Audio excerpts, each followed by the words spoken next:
क्या सच में औरत के अंदर एक ऐसा रहस्य छुपा है जिसे पुरुष सदियों से डरकर दबाते आए हैं? प्रभु, मैं चाहती हूँ कि आप मेरी शंका का समाधान करें। कहा जाता है कि स्त्रियों को वेद पढ़ने, गायत्री मंत्र सुनने और ओम के उच्चारण का अधिकार नहीं है, पर जब मैं ध्यान में बैठती हूँ तो मेरे मुंह से बिना इच्छा के ही ओम की ध्वनि निकल जाती है। फिर मुझे डर सताने लगता है। क्या ऐसा करना मेरे लिए वर्जित है? ये सारे नियम, ये सारे प्रतिबंध, क्या ये सच में धर्म के लिए हैं या फिर पुरुष के डर के लिए? पूरा इतिहास, सभी धर्म ग्रंथ, ये सब पुरुषों ने ही लिखे हैं। यह मानवता का अतीत नहीं, बल्कि पुरुष द्वारा स्त्री के शोषण का एक लंबा दस्तावेज है। स्त्री को कभी भी बराबरी का मौका नहीं दिया गया, उसे विकास के रास्ते बंद कर दिए गए, और इसके पीछे का असली कारण था भय। और यह डर बेवजह नहीं था। जिन भी क्षेत्रों में स्त्री और पुरुष ने साथ काम किया, स्त्री ने अपनी एक विशेष प्रतिभा दिखाई। स्त्री के पास एक आंतरिक ज्ञान है, एक अंतर्ज्ञान जो पुरुष के पास नहीं होता। पुरुष तर्क से चलता है, जबकि स्त्री पूरी तरह अनुभूति से। और जब भी अनुभूति और तर्क का मुकाबला हुआ है, अनुभूति ने ही जीत हासिल की है। स्त्री में भावनाओं की गहराई है, वह अस्तित्व के साथ एक सहज और गहरा रिश्ता बना पाती है। पुरुष स्वभाव से कठोर है, उसे संबंध बनाने के लिए खुद को पिघलाना पड़ता है। इसलिए सदियों पहले ही पुरुष स्त्री की क्षमताओं से आशंकित हो गया और उसने एक योजना बनाई। हर पुरुष का अपने घर में यह अनुभव रहा है। बाहर वह चाहे जितना शक्तिशाली दिखे, घर आते ही उसकी हवा निकल जाती है। दुनिया का सबसे बहादुर योद्धा भी अपनी पत्नी के सामने कांपता है। क्यों? क्योंकि हर स्त्री में एक ऐसी शक्ति है जो सबसे मजबूत पुरुष को भी झुका देती है। उसका प्रेम, उसकी सूक्ष्म समझ, ये सब मिलकर पुरुष को पराजय स्वीकार करने पर मजबूर कर देते हैं। इसीलिए पुरुष ने सदियों पहले यह फैसला कर लिया, स्त्री को घर की चार दीवारी में कैद कर दो, उसे बाहर निकलने का मौका मत दो, नहीं तो वह बाहर भी अपनी धाक जमा लेगी। भय के कारण ही स्त्री को शिक्षा से वंचित रखा गया, उसे वेद नहीं पढ़ने दिए गए, मंत्रों का जाप करने से रोका गया, ओम का उच्चारण और ध्यान करने तक पर पाबंदी लगा दी गई। लोग सोचते हैं कि पुरुष स्त्री पर इसलिए हावी हो पाया क्योंकि स्त्री कमज़ोर थी। यह बिल्कुल गलत धारणा है। स्त्री कोमल ज़रूर है, लेकिन कमज़ोर नहीं। उसकी ताकत का स्वरूप अलग है। प्राचीन दार्शनिक लाओ त्से ने कहा था, पुरुष की शक्ति चट्टान जैसी कठोर होती है, जबकि स्त्री की शक्ति बहते पानी की धार जैसी कोमल। अब इस पानी की धार को चट्टान पर गिरने दो। पहले पहल तो चट्टान अडिग खड़ी रहेगी, लेकिन समय दो, धीरे धीरे, आहिस्ता आहिस्ता वही चट्टान घिसकर रेत बन जाएगी। कोमल जलधार ने कठोर चट्टान को तोड़ दिया। क्या यही वह रहस्य है जिससे पुरुष इतना डरता है? लाओ त्से कहते थे, चट्टान जैसे मत बनो क्योंकि चट्टान टूट जाती है, पानी की धार जैसे बनो। और ध्यान दो, इतिहास के सबसे प्रभावशाली व्यक्तित्व बुद्ध, लाओ त्से, ईसा, इन सभी के भीतर पुरुष से कहीं ज्यादा स्त्री के गुण थे। वही कोमलता, वही शांति, वही आंतरिक सौंदर्य। एक पश्चिमी विचारक ने तो बुद्ध और ईसा को स्त्री तक कह डाला, क्योंकि उन्होंने दुनिया को इतनी कोमलता सिखा दी थी कि पुरुष की पारंपरिक वीरता खोने लगी। वह विरोध कर रहा था, लेकिन उसकी बात में एक सच्चाई थी। भारत के महान आध्यात्मिक चित्रों को देखो। कृष्ण, बुद्ध, महावीर, किसी को भी दाढ़ी मूंछों के साथ नहीं दिखाया गया। क्या यह महज एक संयोग है? नहीं, यह एक प्रतीक है।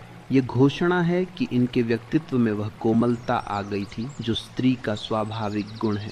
पर एक बात स्पष्ट है, इन महापुरुषों का प्रभाव पड़ा होता तो आज दुनिया स्वर्ग होती।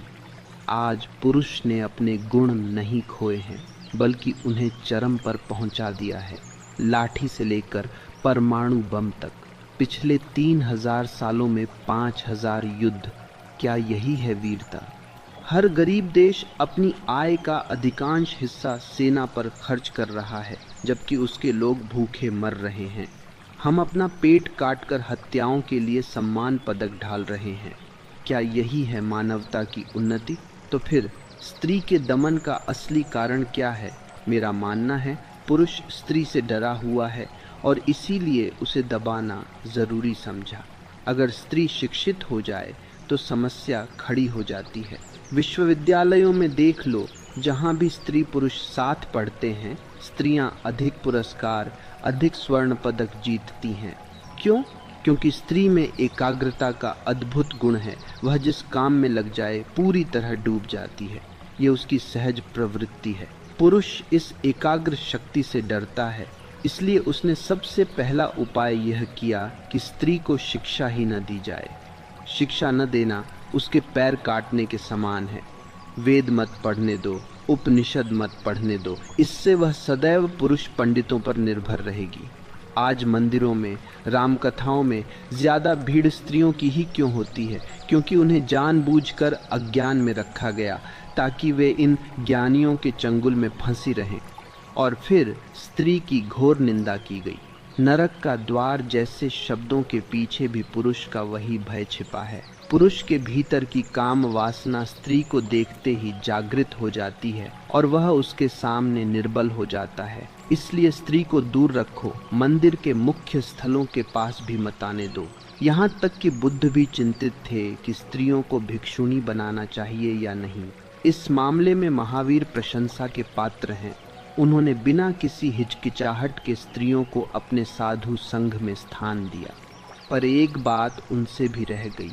उन्होंने कहा कि स्त्री शरीर से मोक्ष नहीं पा सकती, उसे एक बार पुरुष के रूप में जन्म लेना ही होगा।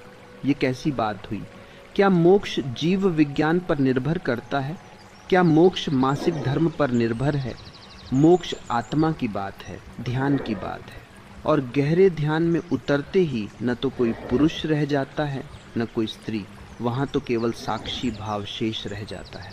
जैन परंपरा में एक स्त्री तीर्थंकर मल्लीबाई का जिक्र मिलता है, लेकिन पुरुष की बेईमानी देखो, उन्होंने नाम ही बदल दिया। मल्लीबाई को मल्लीनाथ बना दिया। तीर्थंकरों की सूची में स्त्री का नाम कैसे रहने दे? क्योंकि अगर वह तीर्थंकर है तो फिर यह सिद्धांत कि स्त्री जीवन में मोक्ष नहीं मिलता झूठा साबित हो जाएगा। इसलिए नाम बदल दो। सुमित्रा, तुम पूछती हो ये शास्त्रविद कौन है? ये सब पुरुष हैं जिन्होंने ये शास्त्र लिखे और इनकी व्याख्या की।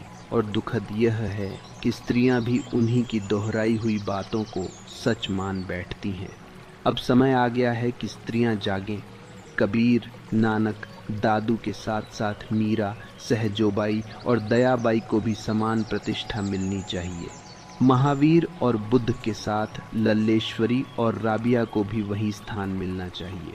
स्त्रियों को आगे आना होगा, उन्हें घोषणा करनी होगी। पृथ्वी की आधी आबादी स्त्रियों की है।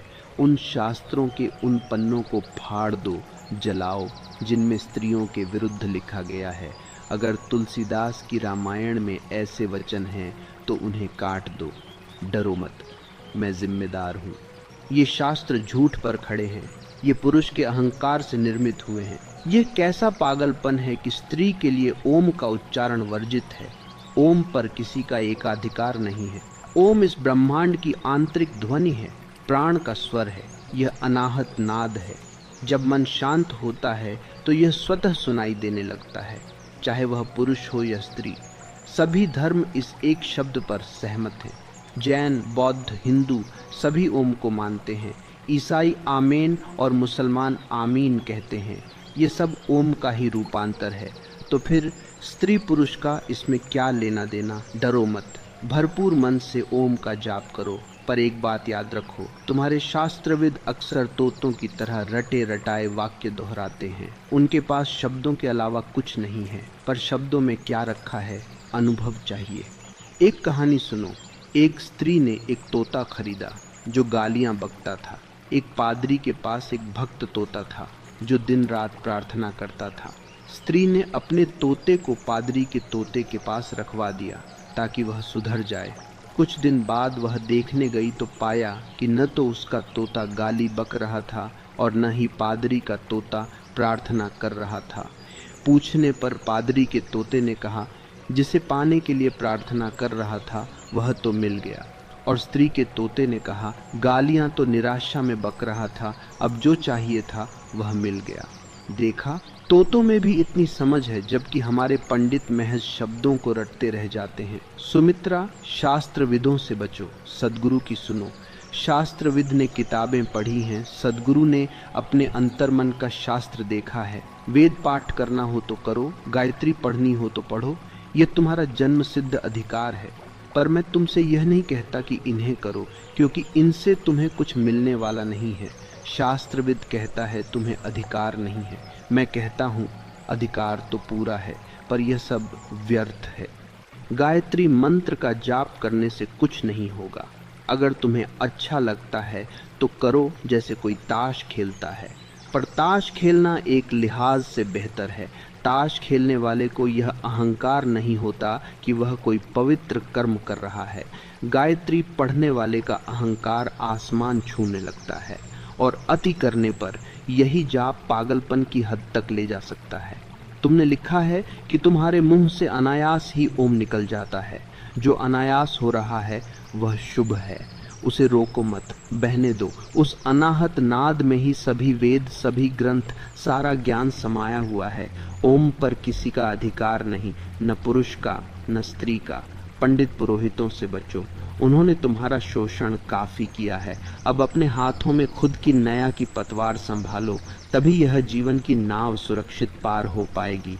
अपदीपो भव, अपना दीपक स्वयं बनो। किसी और से पूछकर जीने से तो बस एक औपचारिकता, एक ढोंग भर रह जाएगा, और परमात्मा से रिश्ता प्रेम का होना चाहिए, शिष्टाचार का नहीं।